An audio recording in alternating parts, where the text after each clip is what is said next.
করিয়ে দিচ্ছি, তারা অল্প অল্প করে। শনিবার বিকেলে রাজধানীর বিএমএ মিলনায়তনে অনুষ্ঠিত হয় জাতীয় যুবশক্তির প্রথম প্রতিষ্ঠা বার্ষিকী। এতে সারা দেশ থেকে আসা সংগঠনটির নেতাকর্মীদের পাশাপাশি উপস্থিত ছিলেন এনসিপির শীর্ষ নেতারাও। অনুষ্ঠানে বর্তমান সরকারের পক্ষে বাংলাদেশের সার্বভৌমত্ব টিকিয়ে রাখা সম্ভব নয় বলে মন্তব্য করেন এনসিপির আহ্বায়ক নাহিদ ইসলাম।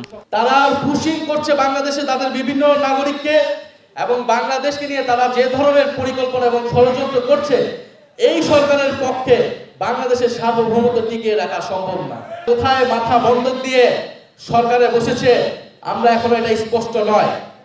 আমরা বাংলাদেশকে কোনো পরাশক্তির প্লেগ্রাউন্ড হিসেবে দেখতে চাই না। অভিযোগ করেন নির্বাচনের আগে যুবকদের দেয়া প্রতিশ্রুতি পালন করছে না সরকার। হামে মৃত্যুতে সরকারের ব্যর্থতা রয়েছে। এর ঘাড়ে ওর ঘাড়ে দায় চাপিয়ে দোষ চাপিয়ে আপনারা জ্বালানি সংকটের জন্য এর উপর দোষ চাপাবেন, আপনারা হামের সংকটের জন্য এর উপর দোষ চাপাবেন, তাহলে আপনাদেরকে কেন সরকারে বসিয়েছে জনগণ? তারা বলেছিল যে কয়েক মাসের মধ্যে তারা 1 কোটি কর্মসংস্থান নিশ্চিত করবে, এবং এটা কিন্তু আমরা তাদের কাছে এই জবাবদিহিতা চাবো।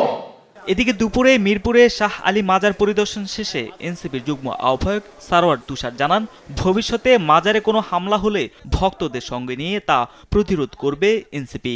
গত পরশু বৃহস্পতিবার ওরসের উপরে হামলা করা হয়েছে একদল উশৃঙ্খল লোক, এবং যারা এখানে নারী ভক্তবৃন্দ আছে তাদেরকেও আক্রমণ করা হয়েছে। এইটা অত্যন্ত ন্যাক্কারজনক ঘটনা। পরে থানায় গিয়ে ভবিষ্যতে এমন ঘটনা ঠেকাতে পুলিশের কার্যকর পদক্ষেপ চান তিনি। পদক্ষেপ নিচ্ছেন এগুলো জানতে এসেছি, এবং ওনারা আমাদেরকে আশ্বস্ত করেছেন। তারেক মাহমুদ সুজন, দেশ টিভি, ঢাকা। হামলা করেছে বাংলাদেশের আইন অনুযায়ী।